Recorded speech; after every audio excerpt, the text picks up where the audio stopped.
भगवते वासुदेवाय। तृतीय अध्याय श्लोक संख्या 14। अपना विद्वन्ति भूतानि पर्जन्यादन्य संभवा यज्ञावदभवति पर्जन्यो यज्ञ कर्म समुद्भवा। श्लोक संख्या 15। कर्म प्रमोदवम विद्धि ब्रह्मारक्ष समुद्भवम् तस्मात् सर्वगतं ब्रह्म नित्यम यज्ञ प्रतिष्ठितम्। संपूर्ण प्राणी अन्न से उत्पन्न होते हैं। अन्न ब्रह्मेति व्यजानात्। अन्न परमात्मा ही है।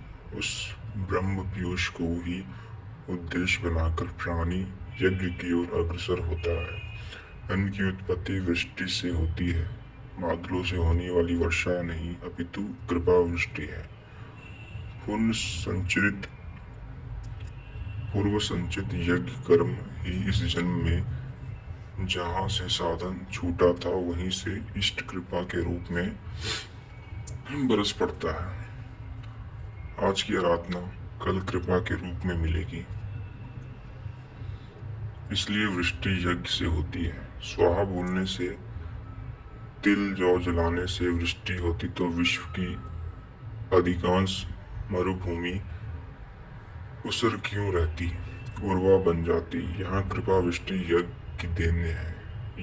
यज्ञ कर्मों से ही उत्पन्न होने वाला है। कर्म से यज्ञ पूर्ण होता है।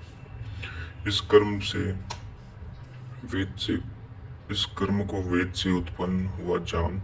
वेद ब्रह्मस्थित महापुरुषों की वाणी है। जो तत्व विदित नहीं है उसकी प्रत्यक्ष अनुभूति का नाम वेद है, न कि कुछ श्लोक संग्रह।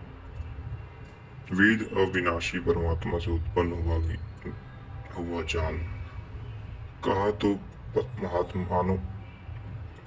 तो महात्मानों ने, किंतु वे परमात्मा के साथ तद्रुव हो चुके हैं। उनके माध्यम से अविनाशी परमात्मा ही बोलता है। इसलिए वेद को अपौरुषेय कहा जाता है। महापुरुष वेद कहाँ से पा गए? तो वेद अविनाशी परमात्मा से उत्पन्न हुआ। वे महापुरुष उसके तद्रूप हैं। वो मात्र यंत्र हैं, इसलिए उनके द्वारा वही बोलता है। क्योंकि यज्ञ के द्वारा ही मन के निरोध काल में वह विदित होता है।